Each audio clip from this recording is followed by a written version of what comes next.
Well, hey everybody, welcome to the live stream challenge day one.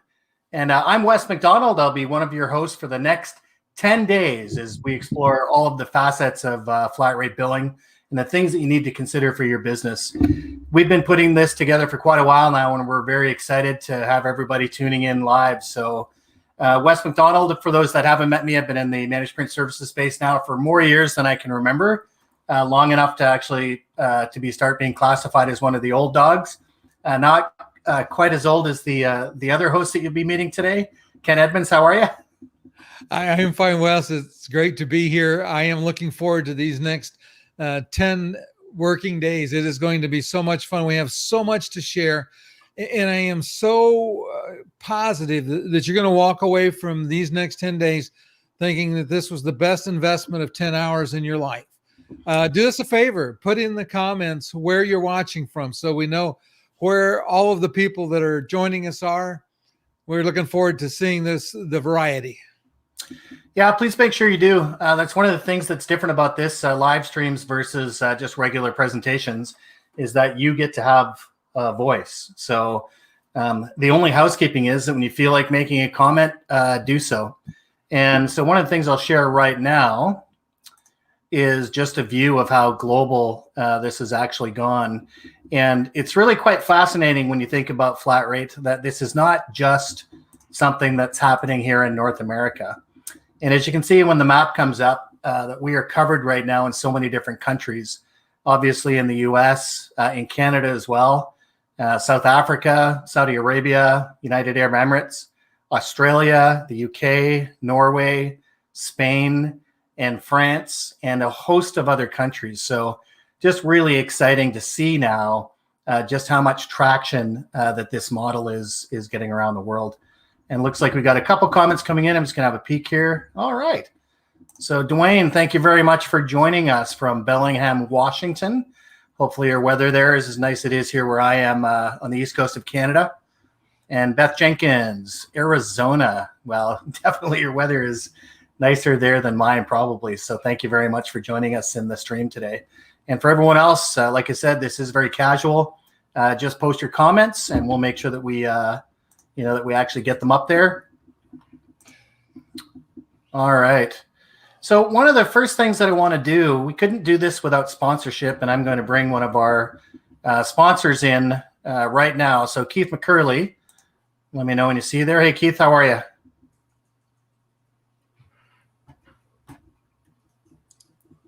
All right. There we go.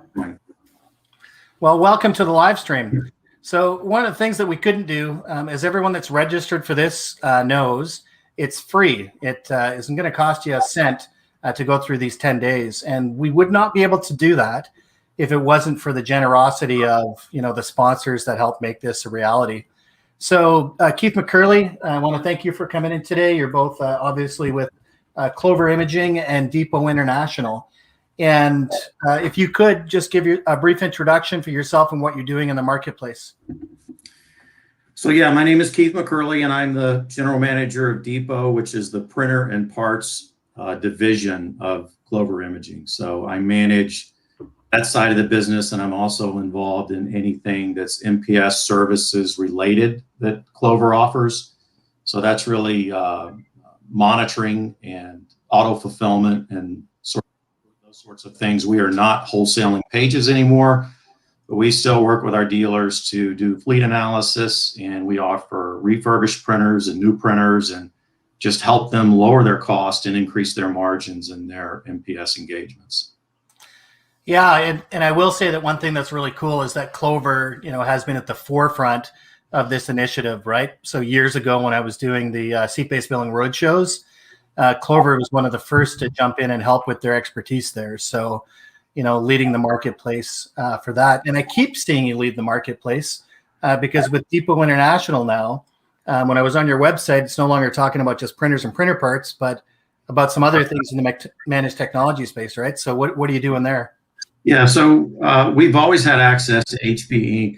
PC and laptop parts, but we've never leveraged that. So we looked at that opportunity. We've hired a couple of people that have more than 20 years each experience in IT parts, and we've gotten our HPE authorization as well as HP Inc. And so we can work with companies on, keeping their network infrastructure running, the parts and options available to do that, as well as PC and laptop parts. And, through COVID, we saw tremendous demand to repair and keep laptops in service just because there's such a supply chain issue with technology right now. So it's been a good launch for us, and we have big plans to continue to grow that segment of the business and make it part of our everyday value proposition. Well, that's wonderful. And when you speak of the laptop side of the business stuff, it must have been both fascinating and terrifying to watch this whole shift in the marketplace of so many people that have started working from home, right? This shift from the office to those remote locations. Absolutely. I mean, corporations are still supplying laptops for remote workers, but not necessarily printers. So the printing might go back to an inkjet at home and not part of the business to business spend. But the laptop and IT technology portion is part of the business to business spend. And that's one reason we wanted to get into it. Well, that's great. And that's one of the things that we actually talk about on day 10 of the challenge is these additional converged services, right? These additional ways to make money. So Scott, I want to thank you for joining in from California. I was going to say Orlando, but that's actually your last name. So Orlando from California, great to have you on today. And we've also got, well, Kenneth, I know you're here, Philip Singera from Chicago. So welcome, Chicago as well. If you could tell me, Keith, this one thing, like when you look at this whole flat rate phenomena and the movement from cost per page, that we're starting to see, you mentioned that Clover doesn't do the wholesale cost per page anymore. They're obviously moving in different directions. How do you think Clover, is set to actually help people with their flat rate initiatives going forward? So our role is to really help dealers be more efficient and lower their costs. So we can help analyze a fleet, look for high cost printers to replace with lower cost printers. We can offer auto fulfillment and monitoring at a much more affordable rate and takes significant cost out of their process to feed those printers, right? That's one of the biggest issues is making sure they've got toner and time to keep them from running out, but not too early so that they're swapping with 30% remaining. So we get involved in those types of aspects, and it's tied to fulfillment, and that's something that we're excellent at. And when you get into some of the other areas, service dispatch, field technicians, we've backed away from some of that just because we don't have the control over it that we do our own fulfillment program. So those are the ways we can help. Yeah, and I think as well, and I know that some people are probably going to take issue with me saying this, but I think that in a lot of ways, as we move away from very service-centric, sort of focus on equipment, that when they become, I don't want to say serviceless, but that logistics for the supplies and everything else becomes the primary cost. And you mentioned something there, which was being able to help people understand that they shouldn't be changing out cartridges when there's 30% of the toner left in there, right? Mm-hmm. And those kinds of things, especially under a flat rate model, are going to be absolutely critical, because under a flat rate program, you pay one price per month. Now, as we'll get into later on in some of the contract discussions and some of the other days, you obviously have protections and stuff in your contract to be able to make sure that you're covered. But at the end of the day, you never want to have to pull those protections. You never want to have to pull those clauses. So the kind of information that you're providing, along with the great supplies and everything else, is going to be really critical for this. So I can't thank you enough. So Keith, I want to wish you all the best for the rest of your Monday. And thanks to Clover Imaging for all you guys do for the space and for sponsoring the program today. Thank you. Thank you. Yeah, it looks like you're on mute there, Ken. Sorry about that. It's okay. Try to keep the background noise out, and I forget to key up. I just did want to say thanks to Keith for being here, and to Clover for sponsoring it. Again, they're going to be a player going forward. We have some great sponsors this week. We're looking forward to it. We do. And it's funny, when you were on mute, I realized when I was starting the live stream, instead of my countdown ticker, that the window was still open and I could hear a couple of cars honking. And last week I was actually doing a Zoom call, and there was somebody in the canal in a jet ski that must have had a jet turbo engine in it because it was so loud. So fingers crossed we don't get one of those today, right? So, Exactly. for everyone, the proof is in the pudding. And I know that there are a lot of folks that are doing flat rate today already. What I find very interesting is that in North America, oftentimes a lot of those people aren't necessarily speaking with one another. But what I'm going to do here, I'm just going to share the screen before we bring on our guests. You can see some names there at the bottom. Just going to show you some websites that I found simply from doing a quick 5-minute search on the web, right? And this is quite fascinating. One sec, where are we here? So if you go on the web and look up both seat-based billing and flat rate billing, you will find a ton of companies that have it listed on their websites now. And when I did this search even a year ago, there were far fewer of these companies that were actually listed there, right?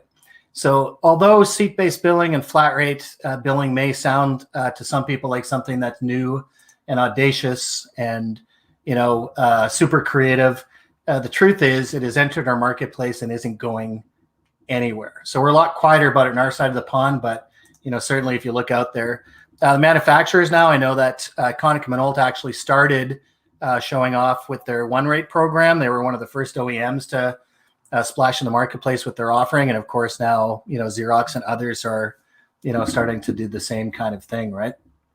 So this is happening. These companies are getting into it. I encourage you to look them up on the web just so you can actually see what's happening there. And the great news is that sometimes the people that are doing flat rate are actually in other parts of the world as well. And I'm just going to welcome our guests here. So Christophe Bernardi, Jean-Louis Lassalle, and Bruno Chaloux. Thank you very much for joining us on the Flat Rate Challenge today. Well, hi to the US. This is the French gang. Yeah, so when you looked at that world map, and we can see actually the providers that are in France, that's certainly you, right? So maybe just introduce yourselves to our guests, if you would, because you are from across the pond. They may not know who you are. And Jean-Louis, maybe we'll start with you. Okay, I'm Jean-Louis. I had a long-standing career with one of the large OEMs, and I've set up my independent consultancy about 10 years ago. And one of our big activities is to drive a club of dealers, international, called IMPSGA, Independent MPS Global Alliance, which puts together people sharing best practices across Europe, and we also have a member in the US. Usually we do one per country so that everybody can discuss very freely about their activities without any idea that the guy is looking over your shoulder and may sneak a client. And we have with us Christophe and Bruno, who are the two leaders of our member from Guadeloupe. Now, Guadeloupe is French, though it's much nearer to you than you'd expect because it's in the Caribbean. France has 3 territories there, so overseas territories in the Caribbean: Guadeloupe, Martinique, and Guyana, and French Guyana. And that's where they operate. Yeah, well, that's great. And I can actually remember meeting you both. The first time actually was through an IM PSGA meeting. And it was exciting to see that. And I think your American counterpart won't hate me for saying who he is, Kevin Morris from Oklahoma. So, yep. Kevin, I'm not sure if you're in here today, but if you are, great to see you. And you're amongst, good company. So it looks like, So if you could, Christophe, just maybe introduce yourself for our guests. Yeah. Hi, so I'm Christophe. I work in that environment since 12 years now, something like that. I used to work in a computer staff, very large company in computer things. And then I meet again Bruno, who is here, 11 years ago.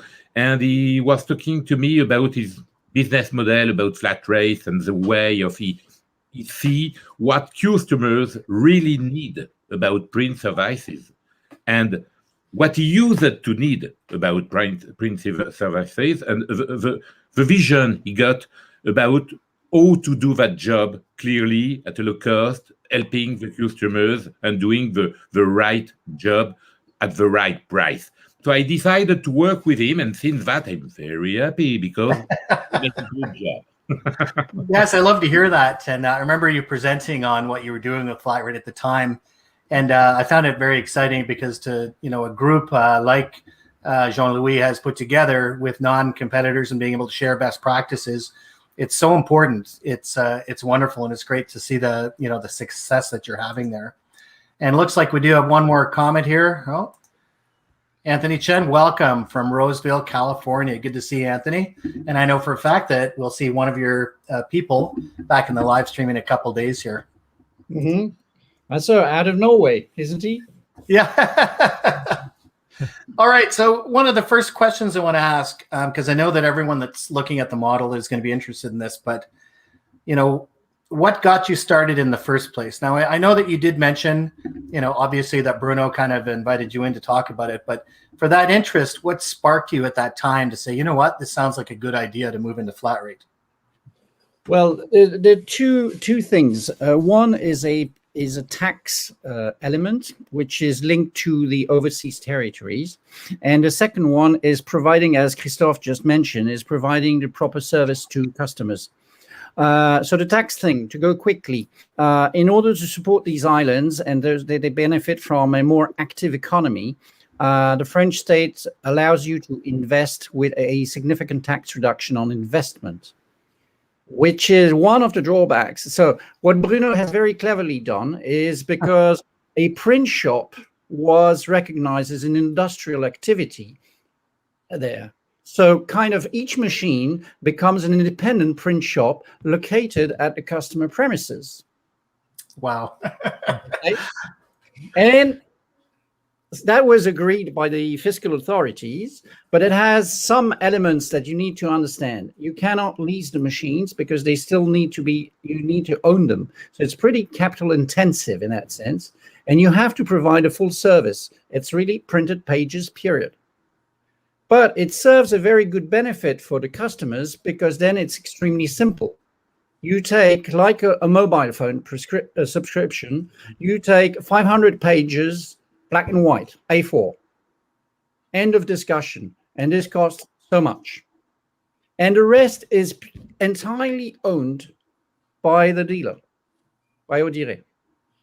And so it's much simpler for the client because he doesn't have to procure paper, doesn't have to procure separately supplies. He doesn't have to take care of the usual things. How do I replenish cartridges?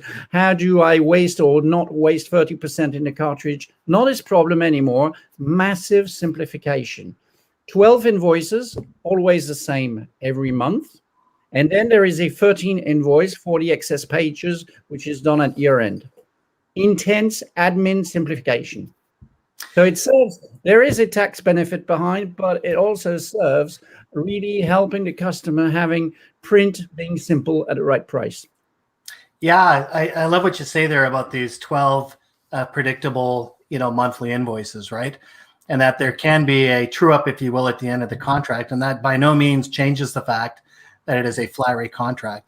A lot of the dealers I work with, one of the things I think when you talked about that responsibility, Christophe, you said it, the right print for the customer, right, is to make sure that under that Flatrate program, we can go to those customers at the end of every quarter and say, hey, look, your volumes have been quite heavy. And what we're looking at here is that by the end of the year, you may have an overage. Maybe we can do something to help you control that, right? Whatever that is. But being able to have that conversation with the customer, to be able to actually have that conversation about, are there other things that we can do to help you, right? Here's where we know you're at. Can we help you? Or you can modify the number of pages of your subscription. You took 500, you realize counting every month that you're doing 650 or 900, and that why shouldn't you pick the subscription at 1,000, which is at a better rate than having extra pages at the end, exactly like your telephone subscription. So it sounds like a selling opportunity as well, right? Absolutely. Well, and I know that one of the things that you mentioned was obviously that it can be pretty capital intensive at the beginning. And in my consulting, this is one of the things that I run into all the time is kind of that fear of capital outlay, right? So that must be very difficult at the beginning, but can you tell me how that has worked out over time, right? certain companies, like I know our sponsor even today, Clover with Depot, do a great job of providing refurbished printers and other parts to keep things in the fleet to keep it more cost effective. So it's not always new equipment, I would assume, that you're putting into the environments. That sometimes it's a mix of refurbished equipment. But at the end of the day, how is it today? Is it still tough, that capital outlay, or has it become easier? No, I mean it was tough at the start, and I think it got the company to a slower start than would have been in a traditional business model because of this capital outlay. However, you can sort of, how would I say, crowdfund this for the tax benefits, so that as every French taxpayer can play also on the tax benefit, so you can get more money flowed in. Clearly, what has been the shift in gears has been the time you have refunded or completely paid out the first lot of machines. That is, after the 4 or 5 years, then these machines are just generating at the same price full margins. Yeah. I mean, like every OEM does, when they're selling you at the same rate a refurbished machine and not a new one. Right. The same principle. So once you've paid for the initial lot of machines, then it gets much easier. You also have to bring in a few nice balance sheets in order to convince people to lay more capital in the game. Right. I'd be curious to know, like, what, tax benefits or, things would actually happen in the US, right? Because one of the clients I deal with in Australia, they're actually giving a tax incentive for the acquisition of new equipment, right? So typically when you would buy a piece of equipment, then the tax benefit would stagger over 3 or 4 years, right? Well, in Australia right now, the tax benefits at least are in the first year. So, I hear things like that. I'm curious. I'm like, well, how could I take advantage of that for a program like this too, right? So, correct. Yeah, it's interesting globally. The second question I would have, one of the other things that we talked about when we're thinking about offering flat rate, part of it is where are the best customers, right? And I know that when we spoke the last time that we spoke about, sort of large cities versus some of these smaller centers. So what's been your experience? Like, what are the best places to actually provide this? Well, that will be a European perspective more. Oh, that's okay. Yeah. I think we get inundated with a lot of reports saying how awful the situation is and that pages are gone forever and whatnot. But this really affects a segment of the industry, which is large corporations in large cities, where the benefits, they've been able to put everybody on telework quite quickly. It is very difficult to establish a business model that is viable with home printers, home devices, and everything versus the Amazon or equivalent dealers of the world. And the complexity around it, managing the networks at your end user homes and everything is quite complicated if you want to maintain security. So this is a nasty can of beans there because it's very difficult to establish. So the people that were operating in large accounts in large cities have suffered massively.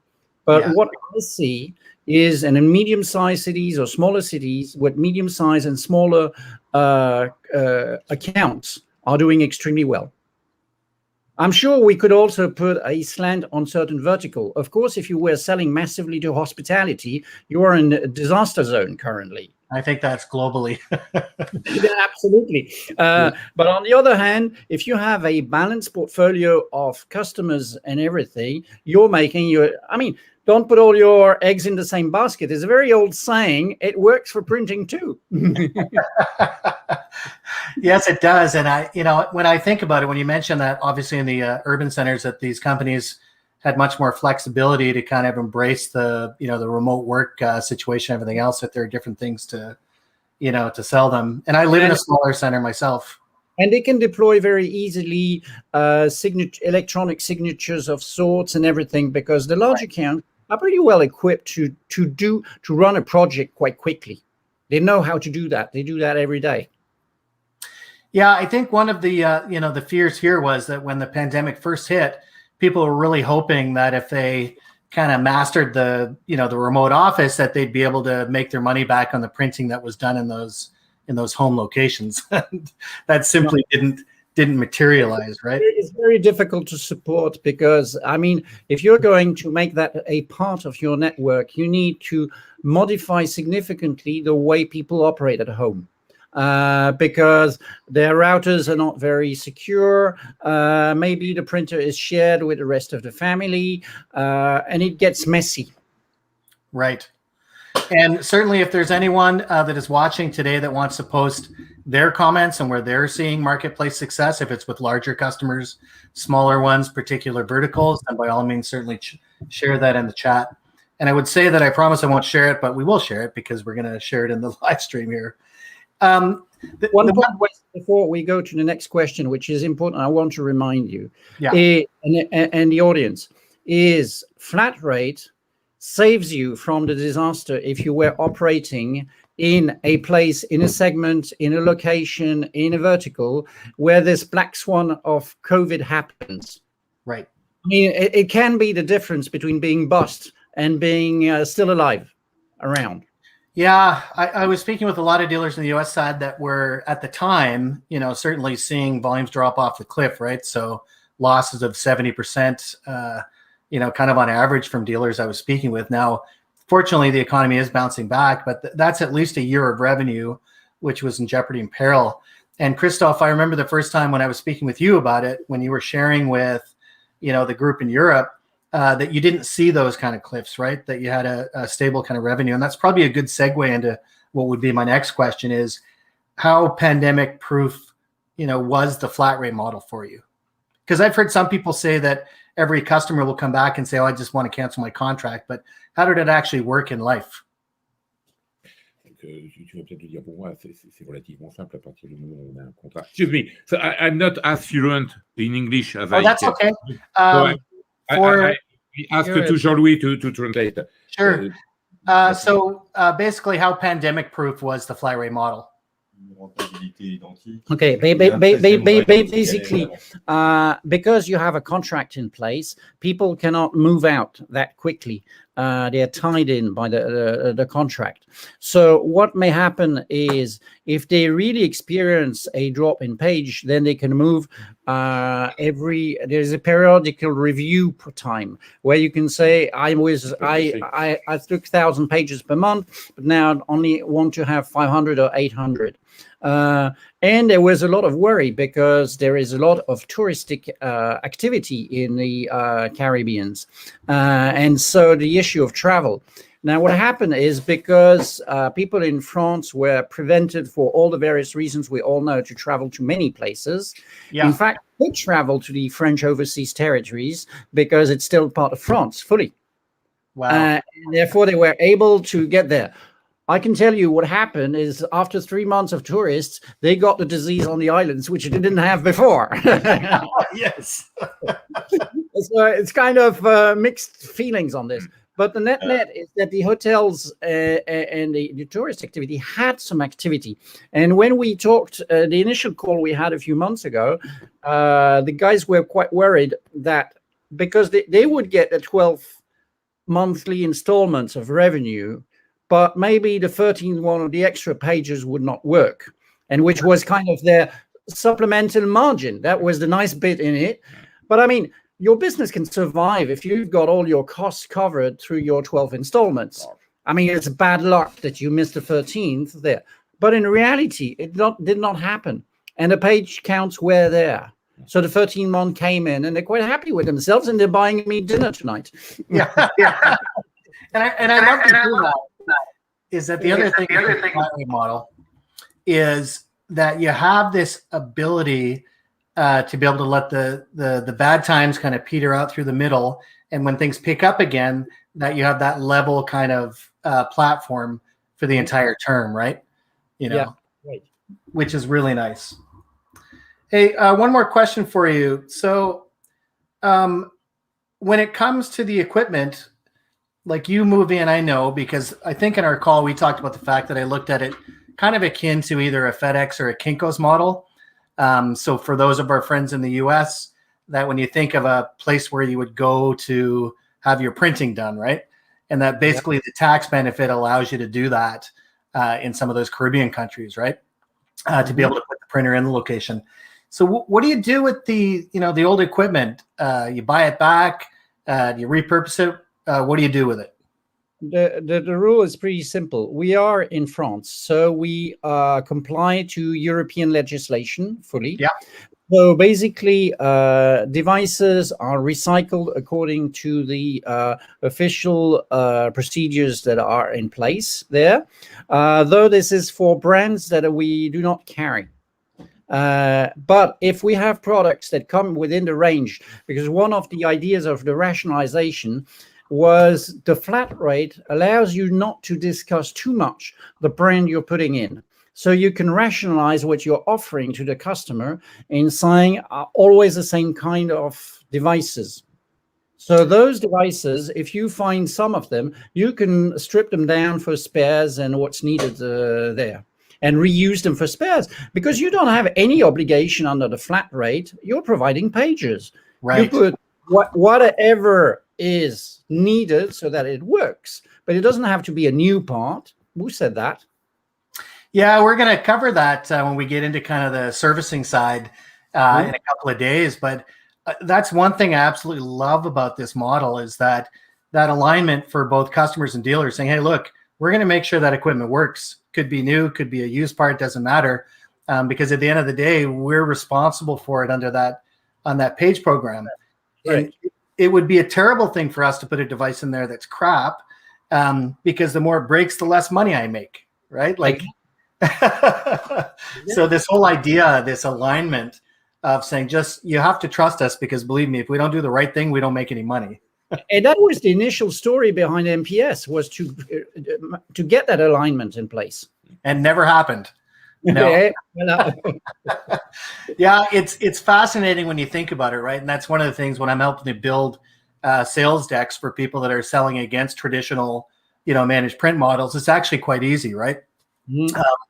And one of them is, how's the sales rep paid? So if they're paid on the equipment, guess what you're going to get? Bigger equipment, right? Because that's how they're paid.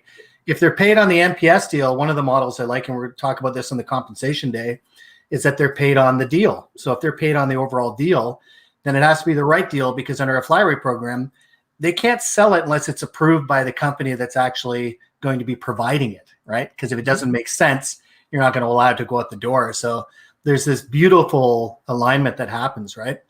And so with that equipment, when you talked about the standardization of the fleet, this has always been a really hard thing in the managed print space, is trying to convince customers that the reason why you need to standardize the fleet, right?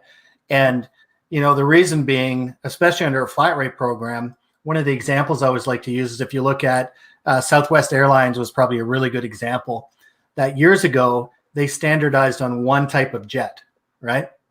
Yeah. And the reason they did that is because then they didn't need as many mechanics. They didn't need as many pilots. They were all trained on the same thing.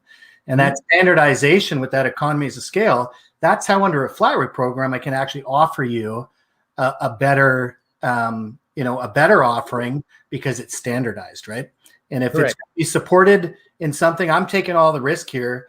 If I can't just take over those 6 devices because you want me to, because I know that those are not going to be as reliable, that they're not going to work properly.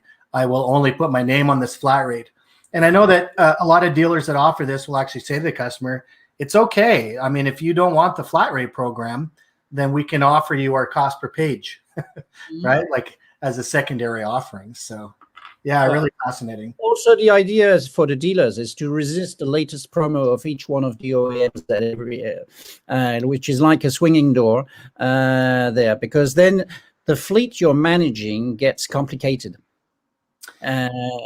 Because one day you've been doing a brand A, and next quarter you do brand B, and then you get to brand C. End of it, the fleet gets complicated. It's not standardized. It's not so simple.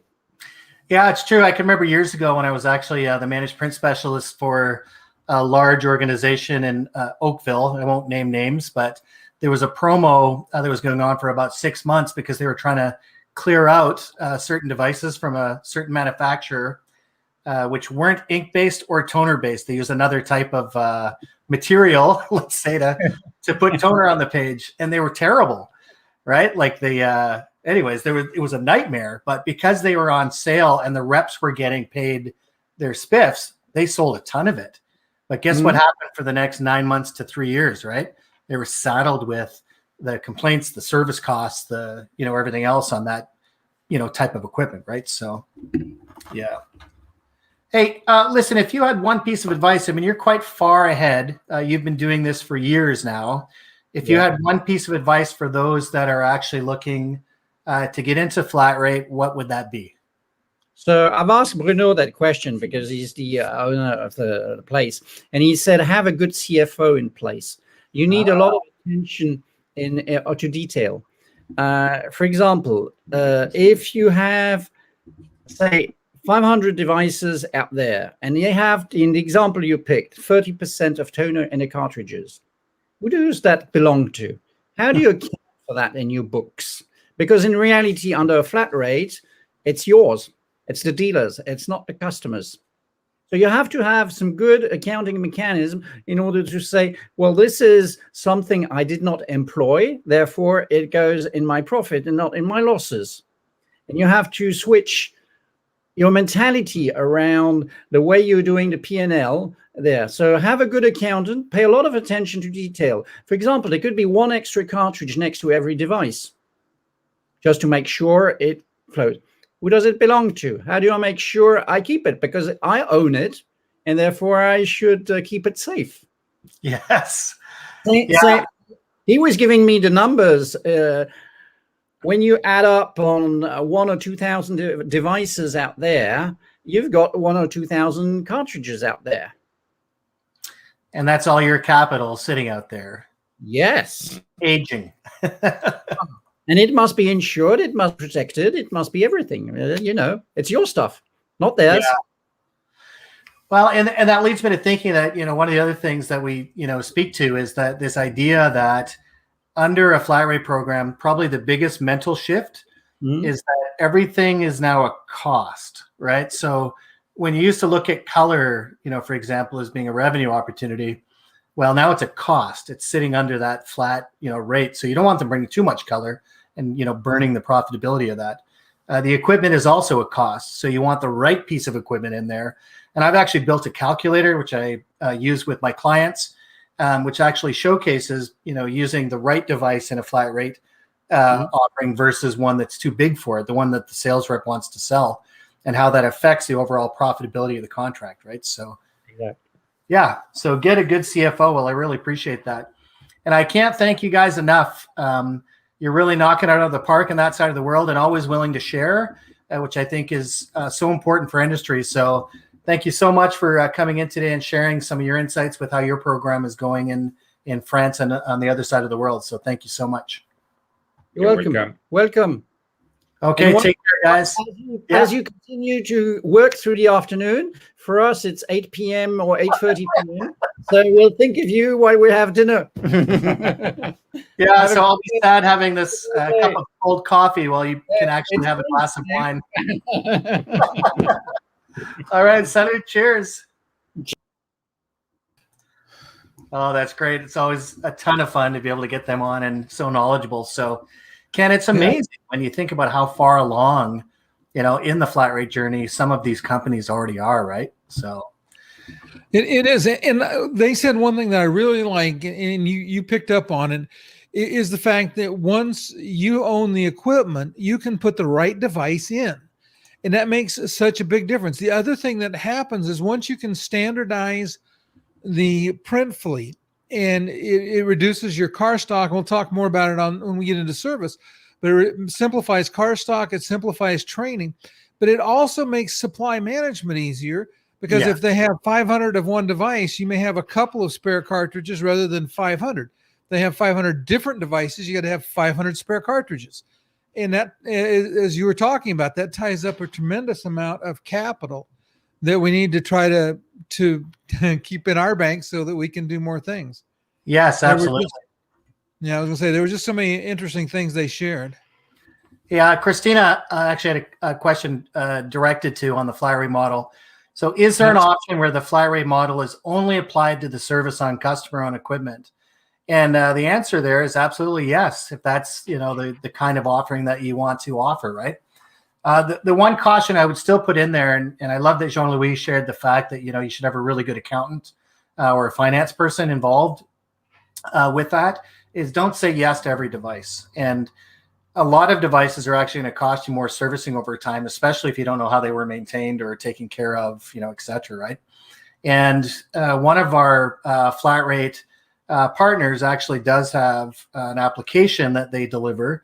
We'll be hearing from them in a couple of days, but BI Nexera, which could actually help you understand those service costs. And Ken, this is an area that you've lived and breathed for as long as I've known you. So, what are your thoughts on that? I would say you can apply it to customer-owned equipment, but as we go through this program this week and as we work with dealers, there are some huge advantages when you buy the equipment from the customer. Now, you're not giving them money out of your pocket. You're basically buying it, and you're going to put that money into the lease that they'll sign with you. So it's not that you're spending any of your money, but now you can get out the devices that are expensive to operate. You can get out the devices that you may not have training on. And again, the more you can standardize the fleet, the more profit opportunity there is. We will talk about how to use your used equipment. Right now, there's one of the challenges, one of the things that just gets me absolutely nuts is to see sales reps go out and upgrade equipment every 3 years. And that equipment has reached a point in its life where it's probably the most profitable it will ever be. And the sales reps take it out so they can meet their equipment quota, put in brand new equipment that's not at that most profitable point in its life, and, drop the service price in the process. Yeah. There's just so many reasons. I'll stop. I will say though, what's interesting about that, and we're kind of moving away from Christina's question, is that, yes, by all means, if you want to, be able to do a flat rate program on the existing customer equipment for service and toner, absolutely. But, to your point, Ken, that, as we go through these cycles where sales reps are so used to just wanting to replace that equipment, part of that does come down to the quotas that the dealerships are responsible for as well, right? And we'll cover that in basically when we talk about compensation in a couple of days, but there are ways to make sure that you're meeting your obligations both for the manufacturer that you're getting your brakes from, as well as making sure that you're putting in the right equipment in those environments. And sometimes that will be used. I mean, you think about it. One of the things that Jean-Louis and his group shared was that those devices, after they come out of term, are pure profit, right? I mean, that's the gravy train. Like those devices, provided they're the right ones in the right place, they're making money hand over fist, right? And I think I have one other comment here, just a sec here. So Gérard Chapard, Christina, I'm sure you know the EOL support and device history, but you need a thorough device assessment and page counts. But as Ken talks about outside fleet management, you see a lower GP. Yeah, and I appreciate you sharing that, Jared. And one of the things that I completely agree with you on is this importance of assessment, and that actually will bring us to tomorrow. We're going to be covering some of the assessment fundamentals, and you're absolutely right that those page counts are, 100% important, as well as some other things, which I won't give away today because we're going to talk about them, tomorrow. But Jared, thank you very much for sharing that. And I think what I'll do now is, moving into some other best practices. And one of the things that Ken and I are going to do every day is provide you with at least 5 tips to be able to make sure that for each of the areas that we're talking about, that you can start to do some work on, right? Tip number 1, I think anyone that's actually on this today has already done it, and that's get started. So for those that have enrolled in the flat rate 10-day challenge, each day we'll be covering different topics of what you need to consider for your flat rate program. So number 1 is just start today. If you're somebody out there that is either watching this on LinkedIn or on Facebook or on YouTube and haven't registered, at the end we will have a link where you can actually register, because there's an opportunity for everyone that is registered for the event to be able to win a $250 gift card at the end on the last day. So there's a bit of a benefit there. If you're watching this as a recorded event on YouTube or on LinkedIn, then please feel free, just reach out to us and we will help you to, to get started through this, right? Can't say enough, just get started. The second thing I would say, and I showed some logos up on the screen earlier, was just the importance of connecting with like-minded dealers. And Jean-Louis and his group in Europe, non-competitive, the ability to have a safe place to work with other dealers, to be able to craft your skills in this. Because let's face it, although flat rate is not as new as it used to be, it's still new for you. And that there are dealers out there that you can learn best practices from, and you can come up with things together, right?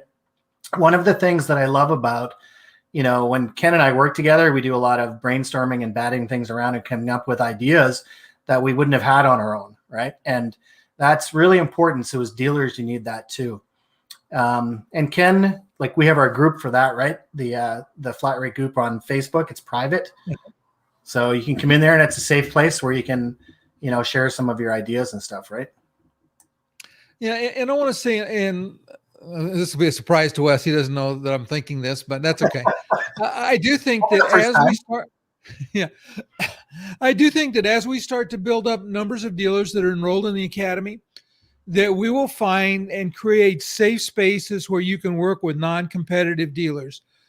Several of the other trade organizations have, we can call them groups that meet together, that are non-competing, that share information, best practices.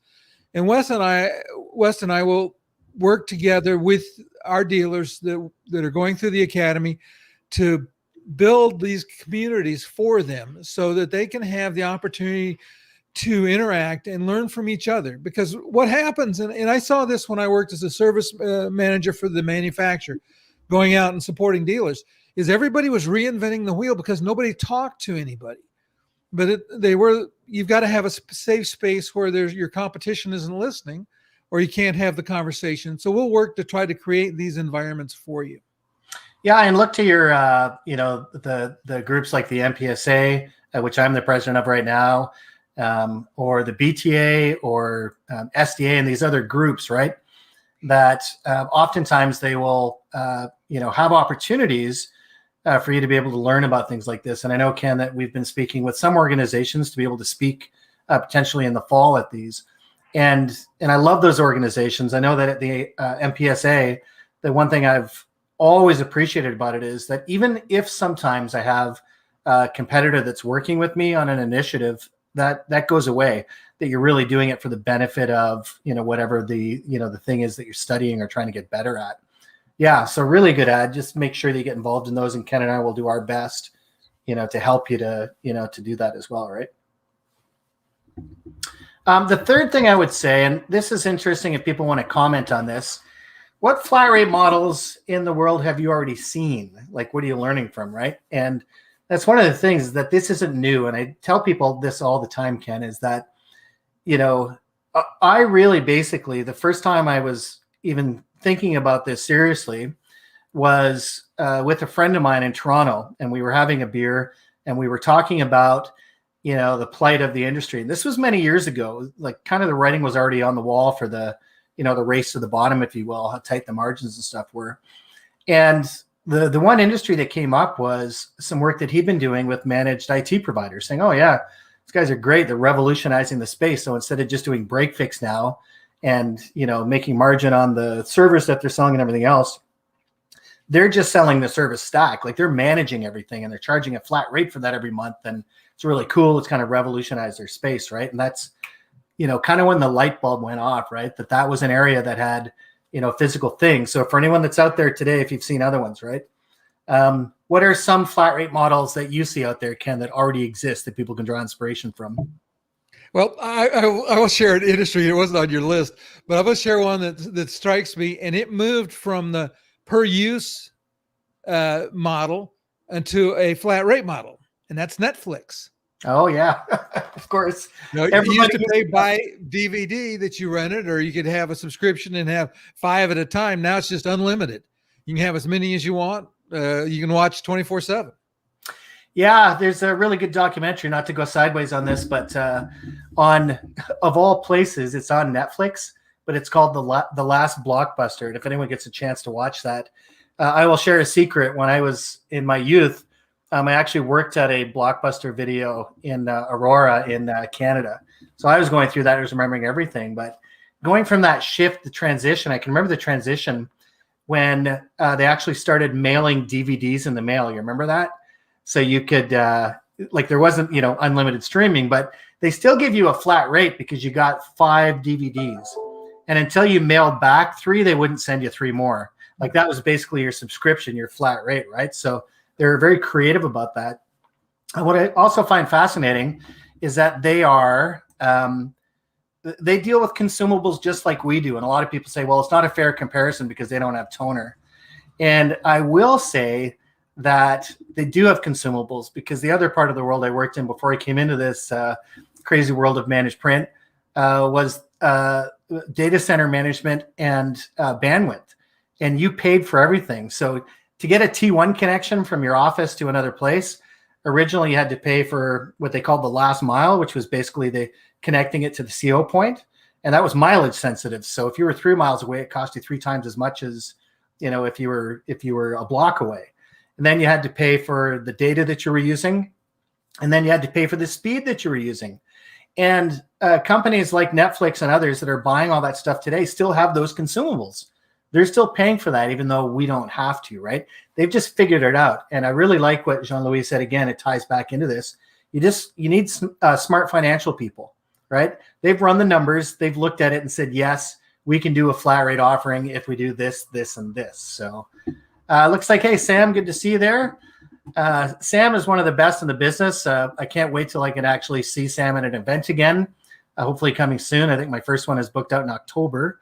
Are there US-based dealers available to discuss their experience in the transformation of the traditional cost per page model?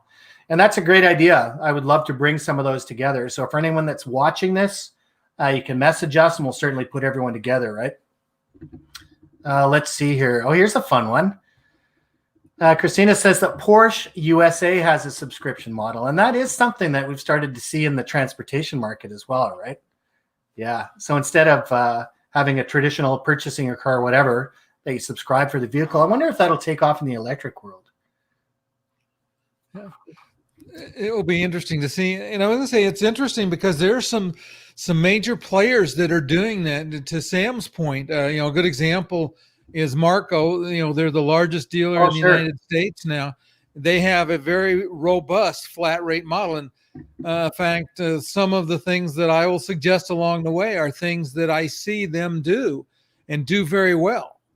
And so there's some very effective tools. And the key of all of this is to get us out of this race to the bottom. Toward the end, we'll talk about starting to bundle service. And the more you put in the bundle, the more sticky you are.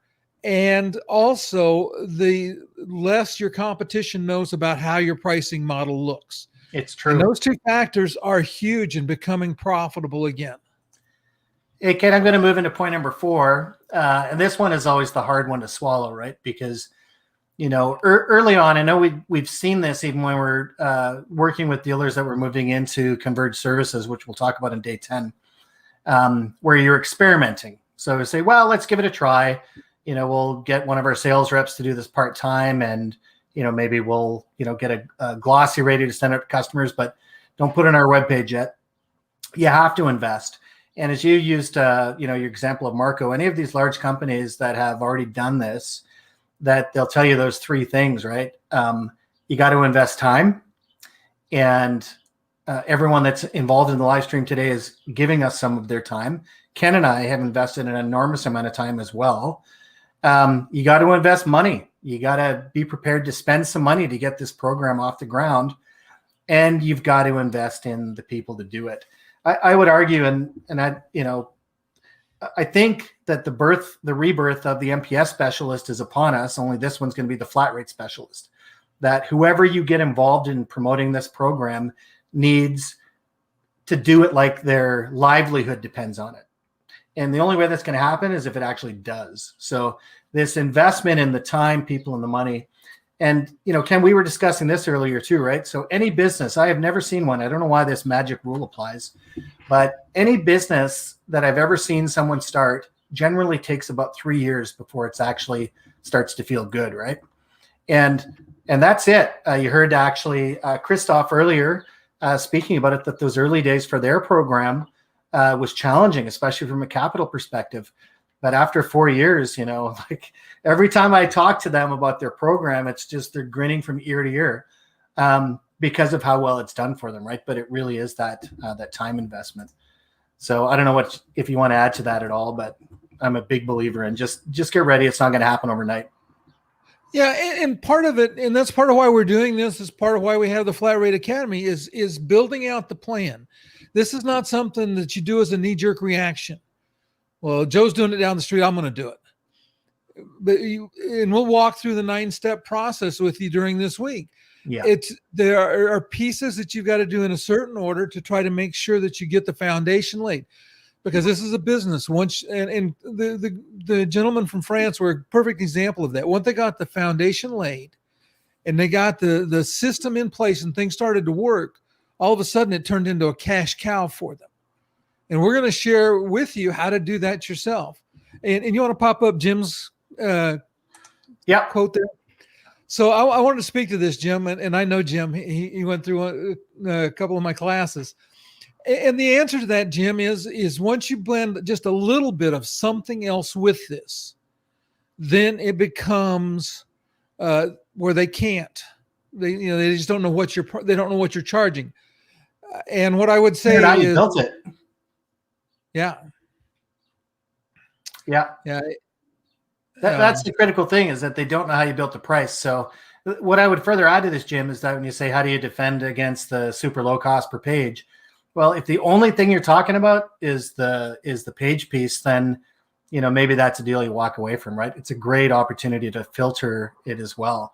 If people are only interested in that super low cost per page, then that's probably not sticky enough, right? One of the things, as Ken just mentioned, we can actually drive cost out. And you'll see this as we move through some of the tool sets and methodologies, 30 to 40% of their print spend, while still getting better margin on the toner piece, right? So if somebody's getting a super low cost per page, I've seen a few examples where you've got to really read the contract, the fine print, right? That they're taking that money from the toner and funding it in the equipment, so it disappears from the cost per page. That if they're charging minimums, which are actually much higher than the customer actually needs, right? That there's lots of ways to make the page look super cheap. And if it is super cheap, then maybe they're using a different type of supplies, if those are knockoffs from China or other places, right? So nothing is naturally less expensive without being inferior. So I'd certainly say that flat rate, and Ken, you and I have talked about this as well, it's not for everybody, right? Not every customer that you talk to is going to be a good candidate for it. Yeah, I would say there's customers that are not going to work well with it.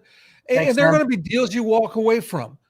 And this is, again, part of my frustration is that we see dealers that'll take, it'll be double or nothing, and they'll take the deal. Yeah. I'm here to tell you, if you're losing money on every click, you don't want more of those clicks. No. You want less. Hey, look, we got another one from Christina. Where do you start with transformation? It seems to me that the whole selling culture needs to evolve to a value conversation. Absolutely. This is one of the areas that's the most difficult, because especially when you've got a tenured sales force that's making good money doing what they're doing, right? So any good sales rep can still make money even when the organization is having a tough time, right? Sales reps are really good. They're basically business owners for their own small business of making money. So they'll figure it out. So that culture does have to change. And as I said earlier, I think really that we're going to have to start with having a specialist involved where they make their money on the flat rate program, right? To be able to start getting that launched. And remember, it's going to be a 2-3 year investment to get this program to a point where you actually want it to be. You're not going to transform your business in the next 6 months. To certainly look at how that changes, right? Because it is, the whole sales culture is tied into another layer, which is the OEM culture of how they incent dealerships to get better pricing. And typically that's on how much equipment they sell. And even the OEMs don't care about the equipment, right? They want it's the razor blade theory. They want those supplies that go with it. So yes, there is some of this transformation which has to happen, both with the sales culture and with that relationship through the traditional channels. So thank you very much for posting that. Yeah. All right. The fifth one I'll say, and we're just out of time here now, so it's work with us. Definitely, you're doing the right thing.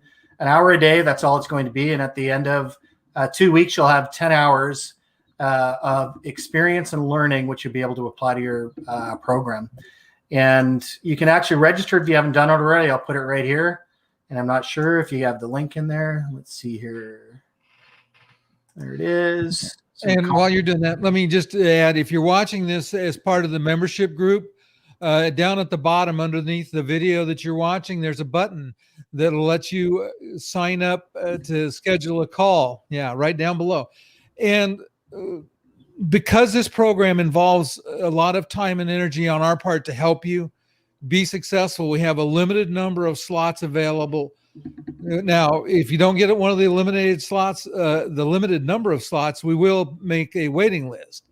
But the first people that sign up get the first shot. So you have your first chance today to click on the link. It'll say book a call, and it'll take you to another page where you can schedule a call with us. We have a calendar there. You can just schedule it at your convenience. Well, that's great. And that was a lot of fun. So I can't thank everyone else that's taken time out of their day.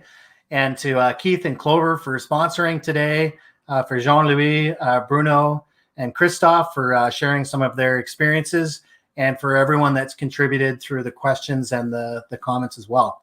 So we are finished for today, day number 1 of the 10-day challenge. And tomorrow, we're going to be talking about assessments. And I did see a couple of questions that came up and some great comments about the importance of information. So join us tomorrow, 2 p.m. Eastern, for day 2 of the 10-day flat rate challenge as we dive deep into the flat rate assessments. Okay, we'll see you guys tomorrow.